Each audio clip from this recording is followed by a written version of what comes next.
நேற்று பறிக்காம விட்ட பூ நிறைய பூ பூத்து கிடக்குது. அது எடுக்க முடியல, வெயில் வேற ஆயிடுச்சு. நாங்கள் வேற வெளியே போயிட்டோம். வந்து எடுக்கணும்னா இவ்வளோ நேரம் ஆயிடுச்சு. ஃபுல்லாக அங்கே பாருங்கள் எவ்வளோ பூ இருக்குன்னு. பூரா முழு செம்ம மனமாக இருக்குங்க. செடிக்கிட்ட வந்தாலே இவ்வளோ சூப்பராக இருக்கும். பாருங்க, மல்லிகைப்பூ, முல்லைப்பூ. ஒரு நாள் எடுக்காம விட்டோம்.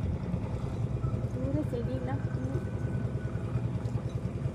அரும்பு நிறைய பிடிச்சிருக்குங்க. வெள்ளை அரும்பு இது ஒரு கொத்துக்கு.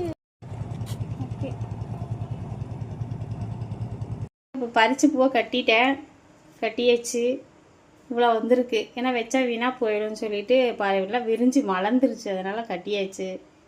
மல்லிகைப்பூவு இங்கே இருங்க, இவ்வளோ பூ மல்லிகைப்பூ பூத்துருக்கு. இது வந்து முந்தானேத்து பறிச்சு பூ முல்லைப்பூ. இங்கே இருங்க, நீள நீளமாக இருக்கு பாருங்க காம்பு. நம்ம வீட்டில் வளர்த்து எடுக்கிறது எவ்வளோ நீளமாக இருக்கு பாருங்க.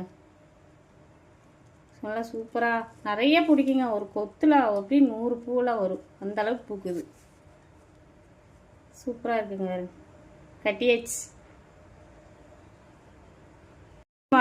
முல்லைப்பூ செடி வாங்கி வச்சு வளர்த்து பாருங்க. இந்த பூ வெள்ளை முல்லை வந்து அவ்வளோ பூக்குது.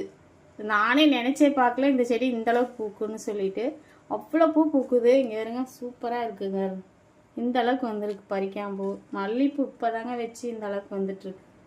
பூ ஒன்று இங்கே வருங்க, நல்லா பந்து மாதிரி சூப்பராக இருக்குது.